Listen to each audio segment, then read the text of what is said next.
უნგრეთში ირაკლი კობახიძისა და ვიქტორ ორბანის შეხვედრა და მთავრობათა შორისი კომისიის ხდომა გაიმართა. პრემიერის განცხადებით განხილული იყო ყველა მიმართულებით თანამშრომლობის პერსპექტივები, ასევე ხელი მოეწერა სხვადასხვა მემორანდუმს 4 მიმართულებით, საუბარია როგორც პოლიტიკური თანამშრომლობის განვითარებაზე, ისე სავაჭრო ეკონომიკური კულტურული კავშირების გაღრმავებაზე, განათლების სფეროში, სოფლის მეურნეობის სფეროში თანამშრომლობაზე.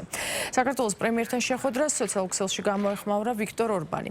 მიმდინარე წელს მეოთხე შეხვედრა პრემიერ-მინისტრ კობახიძესთან. უნგრეთი და საქართველო ორი სუვერენული ქვეყანა უარს ამბობს იყოს პაიკი ვინმეს ომში. ჩვენ უარყოფთ ჩანტაჟს, ვეწინააღმდეგებით ზეწოლას და ვირჩევთ ზრდის, ენერგო უსაფრთხოებისა და უფრო მჭიდრო თანამშრომლობის გზას. მოდით შევუდგეთ მუშაობას, წერს ორბანი.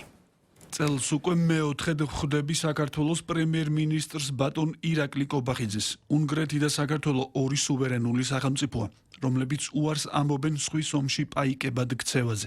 უარს ვამბობთ შანტაჟის და უცხოური ზეწოლის ობიექტად ქცევაზე და ვირჩევთ ეკონომიკური ზრდის, ენერგოუსაფრთხოების და მჭიდრო თანამშრომლობის გზას. აბა შევუდექით მუშაობას.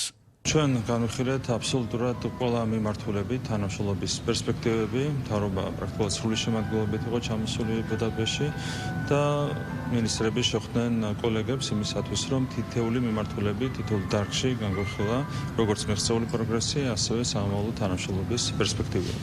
ასევე ხელი მოეწერა 4 მიმართულებით სხვადასხვა მემორანდუმს, რაც ითვალისწინებს კონკრეტულ სექტორებში თანამშრომლობის გაღრმავებას, საუბარია როგორც პოლიტიკური თანამშრომლობის განვითარებაზე, ასევე სავაჭრო ეკონომიკური კულტურული კავშირების გაღრმავებაზე, განათლების სფეროში თანამშრომლობაზე, სოფლის მეურნეობა, რეალურად განსხვავებული საკითხები მოიცავდა აბსოლუტურად ყველა თემას, რაც შეიძლება იყოს საინტერესო ორმხრივი ურთიერთობების განვითარების ჭრილში.